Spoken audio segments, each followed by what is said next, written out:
আল্লাহ বলেন ইন্নাল মুনাফিকিনা ফিদ দারকিল আসফালি মিনান নার, নিশ্চয়ই মুনাফিকরা রয়েছে জাহান্নামে। কেমন জাহান্নাম?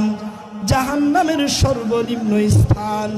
ওয়ালান তাজিদা লাহুম নাসীরা, সেই দিন মুনাফিকদের পক্ষে কেউ কথা বলবে না, সেই দিন মুনাফিকদের পক্ষে সে কেউ সুপারিশকারী পাবে না।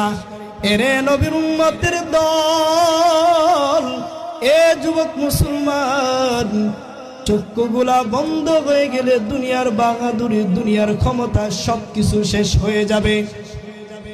পবিত্র জিহ্বা দিয়ে আল্লাহ পাকের নাম যত বেশি বান্দা উচ্চারণ করবে, আল্লাহ আল্লাহ বলে বান্দা ডাকবে, আল্লাহ তাআলাও বান্দা বান্দা বলে ডাকতে থাকবে।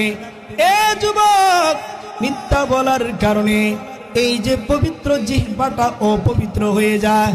মিথ্যা বলতেছে, মসজিদের ভিতরে গিয়েও মিথ্যা বলতেছে, মিথ্যা বইলেই নামাজ পড়তে দাঁড়াইতেছে। এরে নবীর উম্মতের দল,